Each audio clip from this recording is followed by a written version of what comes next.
Ingin bertanya kepada Bapak mengenai mencapai kesejahteraan tersebut, apa yang akan Bapak lakukan sebagai presiden jika nanti terpilih, padahal utang janji Bapak pada PNS pada saat pandemi waktu itu saja belum Bapak lunasi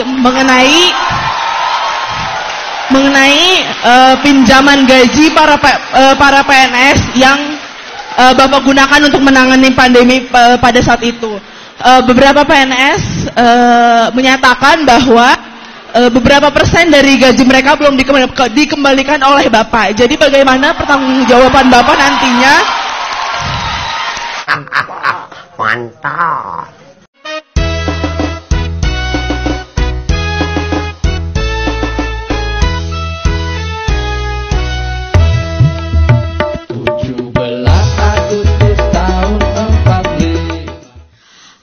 Halo Bapak Anies dan halo Bung Danuna Visip. Semoga di sesi terakhir masih sama-sama semangat hingga akhir acara nanti. Perkenalkan kembali, saya Raka Ayu. Pada saat ini sedang menjabat sebagai Wakil Ketua BEM Visip UI 2023. Mungkin saya langsung masuk ke pertanyaan pertama ya Pak. Cukup menarik ya, acara kita hari ini bertajuk Hendak Kemana Indonesia Kita. Indonesia di sini kan meliputi seluruh masyarakat Indonesia, termasuk masyarakat kelompok-kelompok yang paling rentan, dan di dalamnya juga termasuk ada masyarakat adat sebagai bagian dari kelompok rentan yang tampaknya belum secara masif dikawal isunya oleh negara. Dalam hal ini, mari kita berfokus kepada komitmen Indonesia dalam mewujudkan hak asasi manusia. Per Maret 2023 lalu, Indonesia telah secara resmi merilis poin-poin rekomendasi dari Universal Periodic Review, yang dimana salah satu rekomendasi tersebut diterima oleh Indonesia, yaitu untuk memperkuat perlindungan hak-hak masyarakat adat, termasuk hak atas tanah dan juga VPIC atau Free Prior Informed Consent bila ada program pembangunan. Perlu diingat bahwa isu mengenai hak masyarakat adat ini juga seringkali menyebabkan adanya hipermarginalitas, yang dimana kelompok yang disasar rentan berlapis, meliputi kelompok rentan seperti orang tua, perempuan, anak-anak, bahkan hingga disabilitas.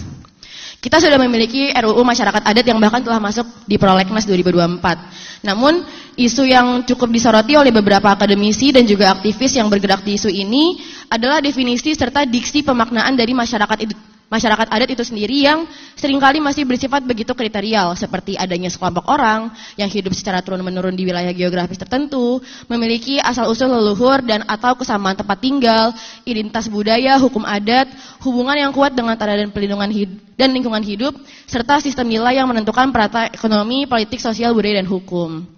Namun, bagaimana dengan kelompok masyarakat adat yang tidak tercakup di dalam definisi tersebut? Contohnya, kita bisa melihat bahwa ada masyarakat suku Pasar Balik yang sebagai kelompok kecil yang terdampak dari adanya pembangunan IKN, yang bahkan tidak dapat memperjuangkan hak-haknya hanya karena mereka tidak masuk ke dalam definisi masyarakat yang berlaku, karena adanya realitas demografis dan juga geografis yang lebih beragam yang belum dapat diakui ke dalam definisi masyarakat adat yang begitu kriterial tadi.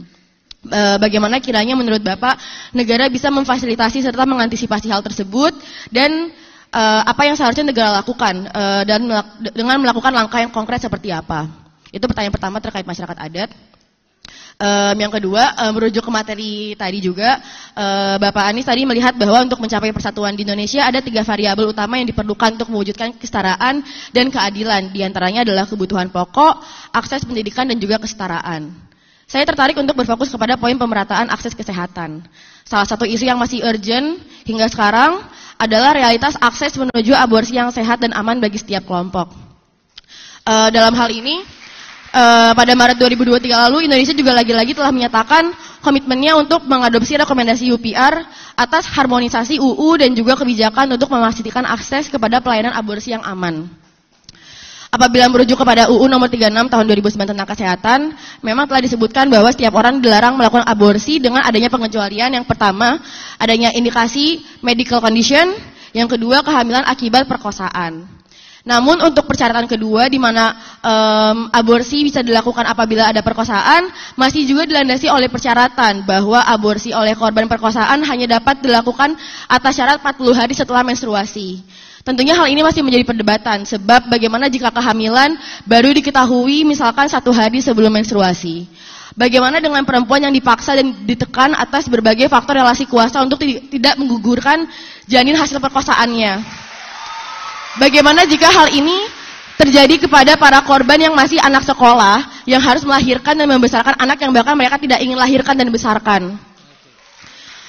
Apakah kemudian persyaratan-persyaratan dalam hal ini, dalam pengecualian ini, hakikatnya telah merepresentasikan komitmen negara untuk mengawal isu kesehatan reproduksi dan seksual di Indonesia secara menyeluruh? Bagaimana tanggapan Bapak Anies terhadap hal ini, dan apakah langkah konkret seperti apa yang menurut Bapak bisa lakukan oleh Indonesia untuk membenahi situasi seperti ini? Untuk pertanyaan yang terakhir, apabila tadi kita sudah berfokus kepada poin kesehatan, saya ingin mencoba untuk berfokus pada akses pendidikan dan kesehatan. Saya percaya bahwa pendidikan berperan penting dalam membentuk subjektivitas, persepsi, serta kesadaran semua individu mengenai pentingnya hak atas akses menuju kesehatan, serta akses terhadap perawatan dan kesehatan itu sendiri. Kini mari kita berkaca kepada realitas tersebut di sektor pendidikan. Sudah cukup waktunya. Oke, terima kasih. Terima kasih ya. Terima kasih ya, Raka. Saya 2 pertanyaan yang tajam ya. Yang pertama menyangkut hak-hak masyarakat adat. Kebetulan sudah ada undang-undang mengenai hak-hak masyarakat adat. Tetapi cakupan dari undang-undang tadi barangkali justru mengeksklud kelompok-kelompok tertentu. Lalu yang kedua saya rasa terkait dengan kesehatan reproduksi ya. Secara khusus tadi ada kasus-kasus yang terkait dengan misalnya aborsi yang dapat dipertanggungjawabkan dan berikut problema-problemanya. Silakan. Terima kasih. Jadi Raka Ayu ya. Terima kasih pertanyaannya, komentarnya, dan kalau boleh saya coba mendekati persoalan masyarakat tadi setara dengan pengalaman kami. Kebetulan pengalaman kami bertugas di Jakarta itu di kawasan yang ada jenis masyarakat kompleks kelas menengah dan ada jenis masyarakat kampung yang di situ kelas secara status sosial ekonomi itu lebih rendah. Dan kemudian kampung juga ada kampung yang lebih padat kumuh. Nah, apa yang ini kebetulan pas sebelum masuk dengan Prof. Aziz saya sempat cerita cara mendekatinya. Nomor 1, pemerintah jangan merasa karena punya kewenangan maka memerintah dengan selera. Tapi memerintah itu, kewenangan itu digunakan untuk mengambil keputusan yang mendasarkan pada 4 prinsip. Ini pendekatannya. 1 adalah prinsip keadilan kesetaraan. Yang kedua, kepentingan umum. Yang ketiga, data, informasi, sains. Yang keempat, undang-undang regulasi. Urutannya begitu Raka. Bukan dibalik. Karena kalau dibalik pakai undang-undang dulu, aturan, maka seluruhnya hilang. Prinsipnya begitu. Lalu, di dalam proses formulasi kebijakan, jangan berpretensi seperti tahu semua solusi atas semua masalah. Itu penting sekali. Ya memang kami memegang tanda tangan, tapi bukan berarti memegang pengetahuan. Bukan berarti mengetahui semua detail konsekuensi dari setiap kebijakan. Lalu apa yang terkait dengan kampung nih contohnya? Maka kita libatkan, tadi saya ceritakan nih, di ruangan pas belum kesini. 1, akademisi, peneliti, akademisi. Yang kedua, aktivis yang berada di dalam kancah ini. Aktivis sosial, NGO yang terlibat. Yang ketiga adalah libatkan unsur pemerintah. Yang keempat, unsur masyarakatnya di situ. Yang kelima, fasilitator. Sehingga bukan pemerintah fasilitatornya, memang ada pihak lain yang menjadi fasilitator. Pemerintah itu menjadi salah satu unsur. Jadi 2 hal tadi itu didekati dengan cara begitu. Bukan dengan seleranya, pikiran saya sendiri, bukan. Tapi justru kumpulkan 4 unsur tadi dengan ada fasilitator, lalu terjadi debate, policy formulation. Dari situ nanti yang akan muncul. Nah, itu yang kami kerjakan di Jakarta. Dan apa yang terjadi? Masyarakat kampung pun dengan keputusan-keputusan dibuat itu mereka menyetujui. Kenapa? Karena mereka terlibat di dalam proses, panjang prosesnya. Menguji kesabaran semua yang terlibat. Betul-betul jangan dibayangkan sekali pertemuan, puluhan kali pertemuan. Karena masyarakat kampung punya aspirasi yang diantara mereka juga beda-beda. Bukan satu. Dan yang menjadi peneliti datang dengan contoh-contoh bagaimana dipraktekkan di negara ini, bagaimana dengan tari ini. Jadi masyarakat adat itu kan bukan hanya ada di Indonesia, di seluruh dunia. Apa sih tugasnya akademisi? Dia memperkaya perspektif atas opsi. Karena akademisi itu yang punya perspektif komparatif dunia. Kemudian NGO, dia punya perspektif pengalaman di lapangan, dia bisa mengutarakannya lebih sistematis dibandingkan warganya. Lalu warga yang paling punya interestnya di situ. Lalu pemerintah yang punya kewenangan, yang punya fiskal. Nah, ketika itu dibahas, maka solusi yang muncul, solusi yang berkeadilan. Itu pendekatan yang akan saya gunakan menghadapi situasi seperti itu. Terima kasih. Baik, terima kasih. Ini saking asiknya dengerin dari tadi sudah 5 panelis ya mengajukan pertanyaan dan kemudian kita mendengarkan jawaban-jawaban, respons balik dari Pak Anies. Beberapa hal yang saya bisa catat di sini adalah justru Pak Anies menawarkan bagaimana kita melihat dari sisi yang paling bawah terlebih dahulu tadi ya, di komunitas, pada pada kelompok-kelompok yang memang langsung berhadapan dengan persoalan-persoalan itu. Lalu yang terakhir tadi ditegaskan ketika menyusun policy ya, kebijakan memang harus jelas betul-betul ada data secara keilmuan seperti apa dan aturan-aturan seperti apa. Tadi pelibatan berbagai stakeholder yang tapi yang jelas tadi waktunya jadi nggak cepat ya. Sementara seringkali kita perlu respons untuk policy yang cukup panjang. Nah ini yang harus kemudian kita pelajari sama-sama bagaimana menyelesaikannya. Pak Anies, sudah ada 5 panelis bertanya dan memberikan komentarnya. Apakah berkenan untuk menerima pertanyaan dari floor mahasiswa? Oke, mahasiswa siapkan pertanyaannya. 2 saja, siapkan secara singkat. Saudara Rafka bisa bantu untuk memilih siapa? Mahasiswa baru atau mahasiswa lama? Mahasiswa baru, mahasiswa lama diperbolehkan. Silakan Raka. Baik, Mas Rafka boleh bantu? Silakan. Yang mana? Oke, sebutkan nama dari prodi apa dan angkatannya ya. Silakan. Yang mana Mas Rafka? Mana? Oke.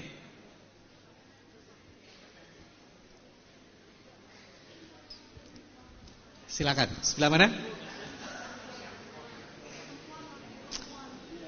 Makili? Yang nggak pakai jakun melambaikan? Perempuan? Ya, Anda.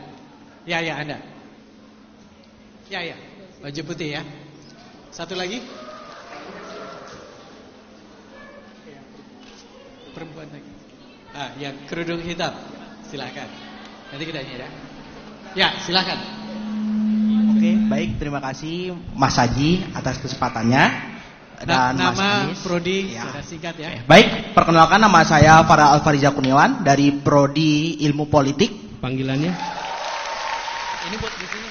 Nama panggilannya? Nama panggilannya Ya. Farel. Farel. Ya, izin bertanya Mas Anies.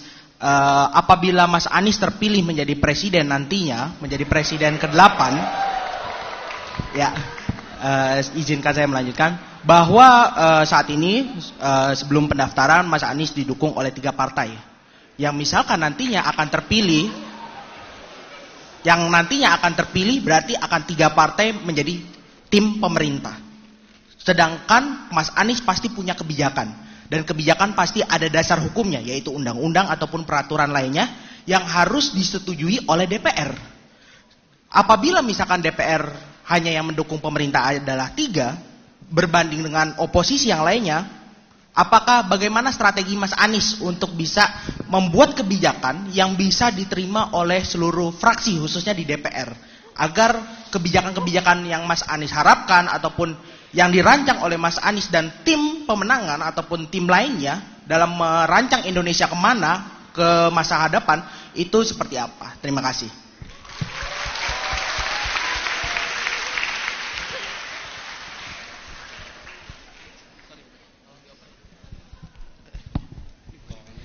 Sebelumnya selamat pagi menjelang siang semuanya. Saya izin mengucapkan terima kasih terlebih dahulu atas kesempatannya untuk bertanya. Perkenalkan saya Irma Josephine dari Ilmu Hubungan Internasional 2023.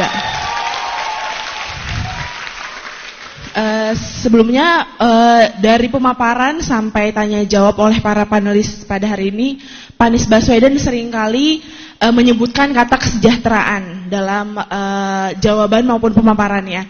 Nah Pak, kebetulan saya berasal dari keluarga dengan ayah seorang PNS. Saya ingin bertanya kepada Bapak mengenai mencapai kesejahteraan tersebut, apa yang akan Bapak lakukan sebagai presiden jika nantinya terpilih, padahal utang janji Bapak pada PNS pada saat pandemi waktu itu saja belum Bapak lunasi mengenai pinjaman gaji para PNS yang Bapak gunakan untuk menangani pandemi pada saat itu. Beberapa PNS menyatakan bahwa beberapa persen dari gaji mereka belum dikembalikan oleh Bapak. Jadi bagaimana pertanggungjawaban Bapak nantinya untuk hal tersebut dan untuk kesejahteraan Indonesia ke depannya?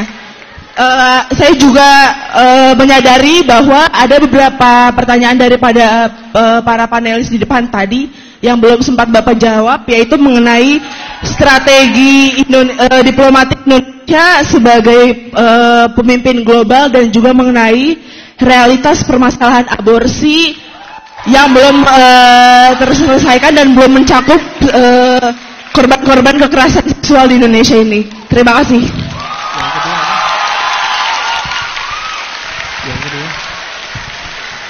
Yang kedua tadi apa yang global itu?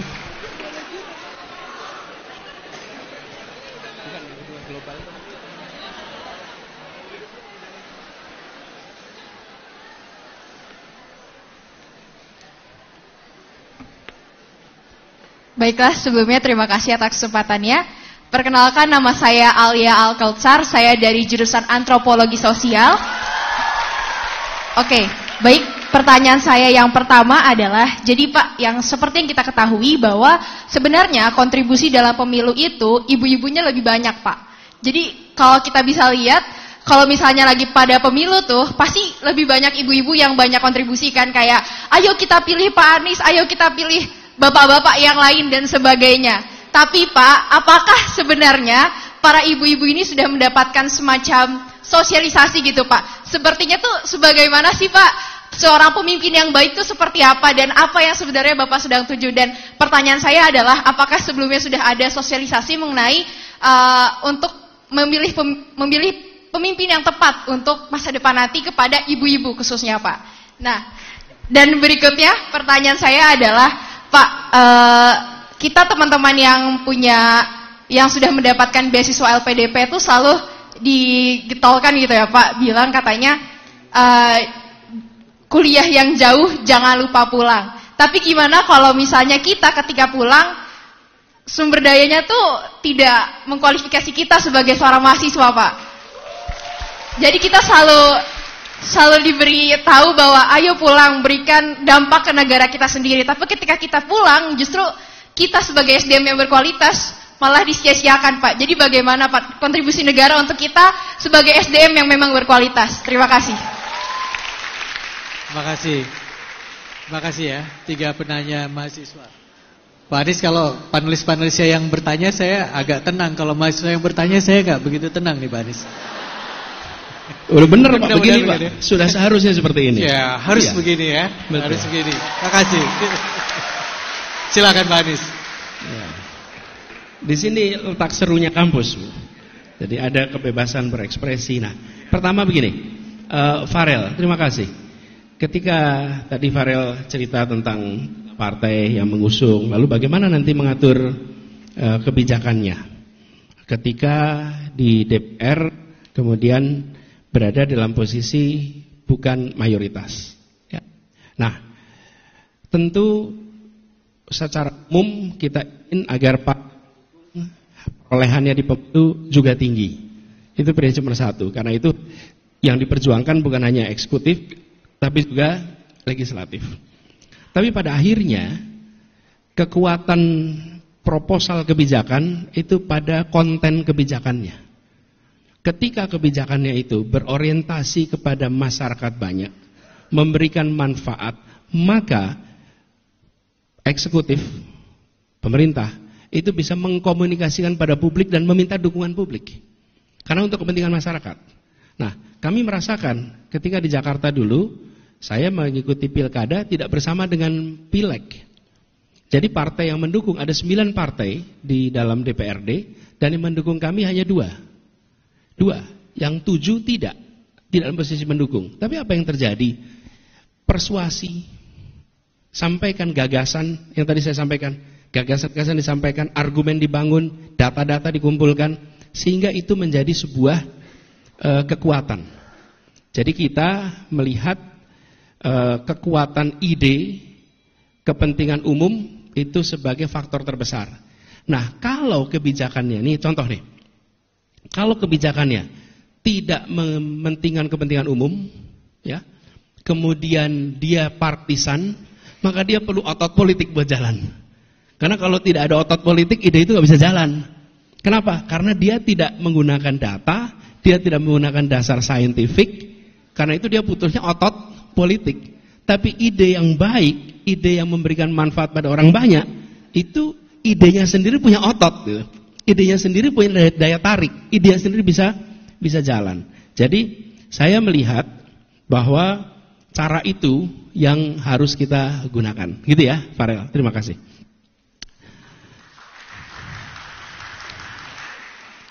Jadi, nah kemudian pertanyaan yang kedua dari namanya Septi ya, Septi, terima kasih atas pertanyaan itu. Saya ingin ceritakan bagi yang tidak tahu konteksnya tentang pertanyaan gaji ASN PNS yang ditahan. Bicara kesejahteraan, bicara ini. Saya ingin sampaikan, ketika terjadi pandemi, maka pemerintah daerah, termasuk pemerintah pusat, harus melakukan penggeseran anggaran. Untuk apa? Untuk membantu penanganan COVID. 2 aspek.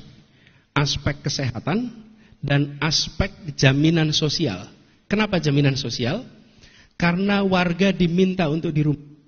Dengan warga diminta untuk di rumah, maka mereka tidak bisa banyak sekali warga yang tidak punya pendapat rutin. Mereka yang pendapatannya harian otomatis hilang pendapatannya. Yang pendapatannya bulanan, mereka masih bisa mengandalkan gaji, pekerjaannya masih dipertahankan. Ya. Nah, di Jakarta, jumlah penerima bantuan sosial di Jakarta itu jumlahnya 900.000 yang normal.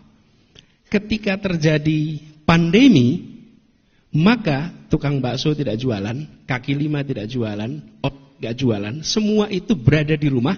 Yang asalnya 900.000 yang harus ditanggung oleh pemerintah karena berada di dalam posisi tidak punya pendapatan yang cukup, itu meningkat angkanya sampai sekitar 3,3 juta keluarga. 900.000 itu keluarga. Maaf. 1,6 juta, 1,6 juta yang harus ditangani. Saya coba cek datanya sebentar ya, supaya tidak keliru. Jadi, ketika kemudian jumlahnya melonjak, saya beritahu angka ini karena bergeser. Kalau nggak salah di awal itu 2,4, sesudah itu menjadi 1,6.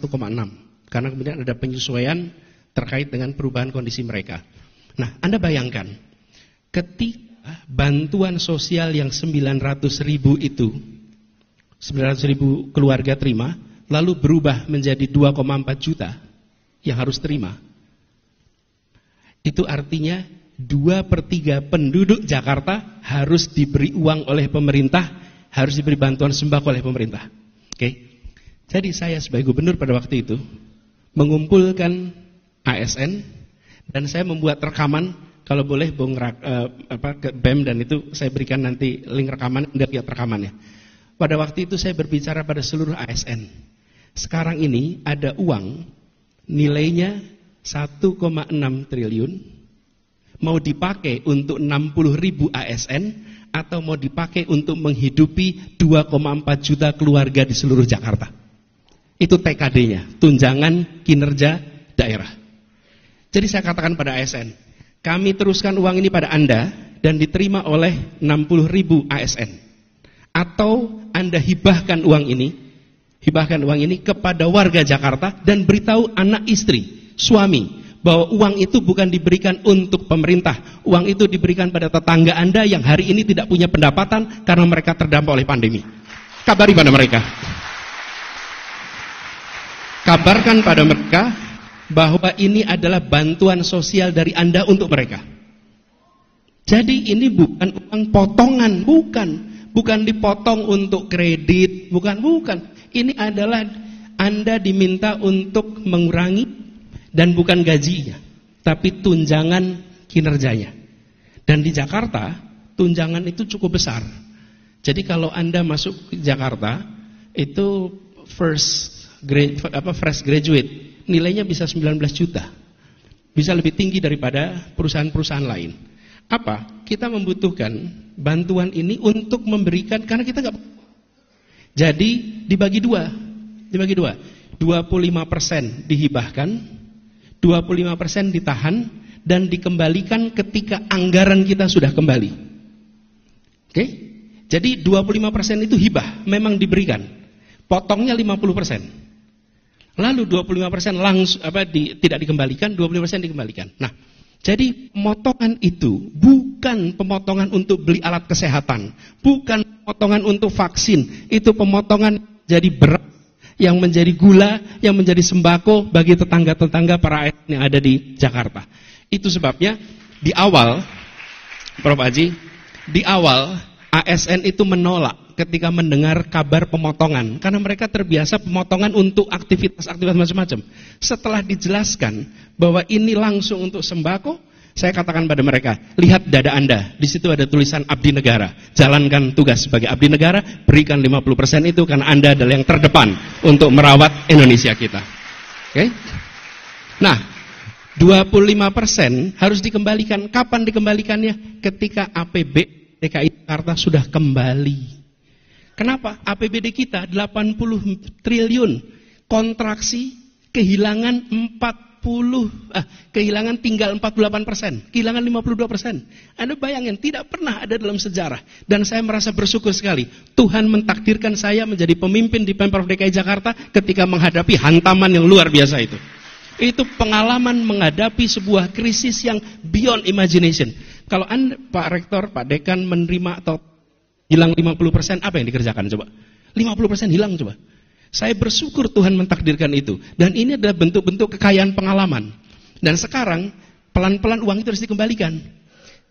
Karena hilangnya itu banyak. Bayangkan 80 triliun, kehilangan 52%, pelan-pelan itu kembali. Jadi bagi ASN yang hari ini belum terima, it's a matter of time, uang itu akan dikembalikan. Begitu APBD-nya kembali, uang itu dikembalikan. Tapi ingatlah bahwa uang itu dikembalikan semata-mata karena dulu dipakai untuk menghidupi tetangga Anda yang tidak bisa makan, tidak cukup pendapatan karena terdampak oleh COVID. Itu ceritanya. Kemudian yang kedua, yang tadi belum dijawab, itu terkait dengan global itu apa ya tadi global itu, Pak? Satu itu yang tadi value based. Value based, strategi diplomasinya itu value based. Kemudian ke depan kita tunjukkan posisi kita. Lalu terkait dengan isu yang terakhir, saya katakan dua-duanya, isu masyarakat adat maupun isu aborsi sama. Bicarakan lengkap. Untuk kepentingan apa? Kepentingan masyarakat adat yang nomor satu. Yang kedua, kepentingan korban, kepentingan perempuan.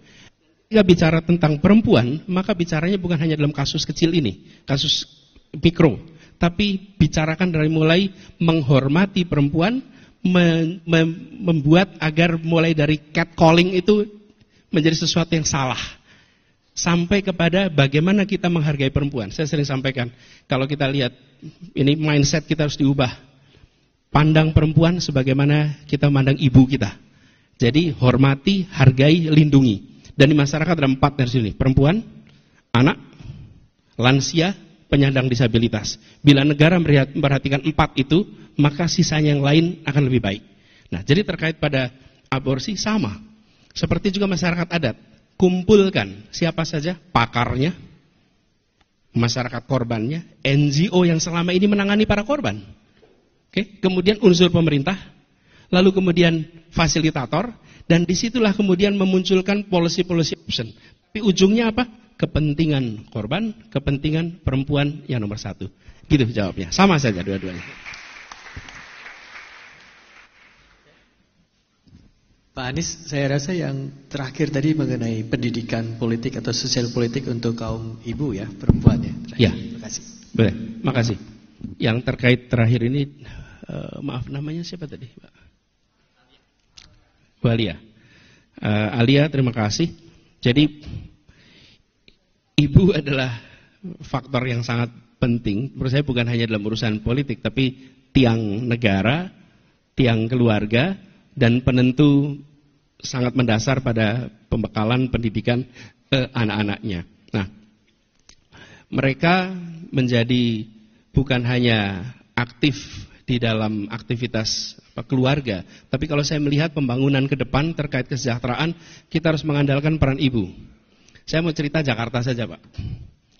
Apa? PKK. PKK itu instrumental sekali untuk meningkatkan kesejahteraan di keluarga dan di lingkungan. Ada namanya Dasa Wisma. Satu ibu mengelola 10 sampai 20 keluarga yang dalam pantauannya. Kami di Jakarta mengandalkan program-program itu dengan ibu-ibu ujung. Dan ibu-ibu PKK itu lebih tahu di masyarakatnya dibanding petugas pemerintahan manapun juga. Dia yang paling tahu. Dan ketika kami melakukan sensus, Pak, itu ada namanya Jakarta 1 program data. Itu adalah sebuah program kita mengumpulkan data tentang masyarakat. Kita mengandalkan siapa menjadi enumerator, bukan pemerintah, tapi ibu-ibu PKK. Dan ibu-ibu PKK itu lebih tahu jumlah penduduk daripada penduduk dinas Dukcapil kita.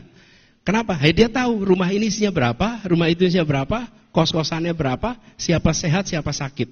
Jadi kami melihat bukan hanya sebagai media untuk sosialisasi, tapi ibu-ibu adalah penggerak pembangunan paling depan dan organisasinya sudah ada. Hanya selama ini pemerintah tidak mengoptimalkan peran ibu dan lewat PKK ini. Padahal seluruh Indonesia ada. Lewat ibu-ibu itu program akan jalan dengan luar biasa. Pasti luar biasa PKK itu. Terima kasih. Terima kasih Pak Anies. Wah, ini waktunya kok pas banget. 11.30 waktu kita habis ya. Tapi saya ingin sampaikan pada teman-teman para peserta kuliah kebangsaan kita.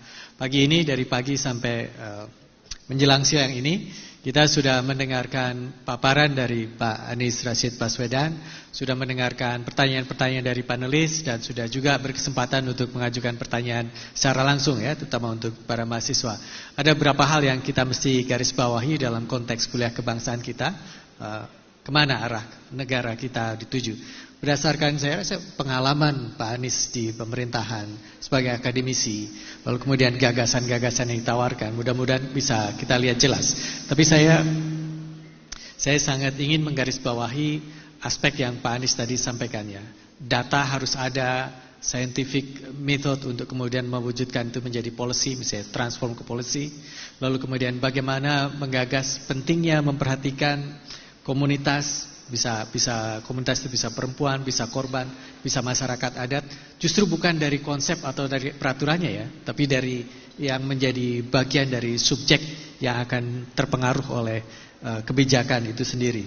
Terakhir saya ingin ucapkan terima kasih sekali untuk Pak Anies atas kesediaannya berbagi pengalaman, gagasan dan wawasannya kepada mahasiswa dan sivitas akademika di FISIP UI. Saya akhiri sesi kuliah kebangsaan hari ini dan kemudian saya serahkan kembali kepada para MC. Silakan. Luar biasa sekali. Hadirin, kita telah bersama-sama menyaksikan jalannya sesi diskusi serta tanya jawab antara panelis dengan pembicara. Ya. Kalau boleh sebelum akhiri saya ingin sampaikan terima kasih. Terima kasih kepada para panelis, terima kasih Pak Dekan. Dan juga terima kasih atas pertanyaan-pertanyaan kritis dari teman-teman mahasiswa. Kami sampaikan sedikit Pak. Di kampus kita harus menjaga critical thinking. Dan di kampus kita harus menjaga nyali untuk tetap bertanya secara kritis dengan siapapun di forum apapun.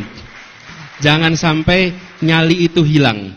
Dan jangan pernah mandang ini personal, bukan. Semakin tajam pertanyaan, maka merangsang yang ditanya untuk memberikan jawaban yang lebih baik. Kalau main baseball, mau dikasih softball, Anda nggak bisa hit home run. Anda harus terima lemparan bola yang keras, dari situ Anda baru bisa pukul yang hit dan home run. Jadi, pertanyaan kritis, pertanyaan keras, justru itu yang dibutuhkan. Karena itulah yang akan membuat semua yang berada di ruangan ini dan ikut menyaksikan dari jauh terbuka. Itu pendapat kami ketika kami bertugas di Jakarta, dan itu pula yang saya sampaikan di sini, bahwa kita harus jaga kampus. Sama satu hal terakhir aja, Prof. Di masyarakat banyak masalah, banyak sekali masalah. Masalah kemiskinan, masalah ketimpangan. Kami menemukan komunitas kampus makin jarang menyentuh isu ini. Siapa yang menyentuh? Tokoh-tokoh agama. Tokoh-tokoh agama itulah yang hadir mengangkat tema-tema kemiskinan, ketimpangan, ketidakadilan. Kampus jarang. Karena itu kami usul lebih banyak lagi mahasiswa dan dosen yang serius memfokuskan pada soal ketimpangan, soal kemiskinan, soal keterbelakangan. Karena itu hari ini yang sedang dibutuhkan juga oleh masyarakat kita. Terima kasih. Terima kasih sekali. Dan ini moderator yang lupa untuk meminta Pak Anies memberikan closing statement, tapi barusan adalah closing yang bagus sekali saya rasa. Makasih sekali lagi Pak Anies ya. Makasih. Baiklah, terima kasih sekali lagi. Kita berikan tepuk tangan untuk Bapak Anies, para panelis dan Bapak Dekan yang telah menjadi moderator kita pada siang hari ini. Selanjutnya akan ada pemberian cenderamata kepada Bapak Anies Baswedan yang telah meluangkan waktunya untuk hadir bersama kami. Cenderamata akan diberikan oleh Bapak Syofwan Albana selaku Ketua Panitia Kegiatan Forum Kuliah Kebangsaan FISIP UI 2023. Baik. Bapak Anies bisa berarah ke tengah panggung.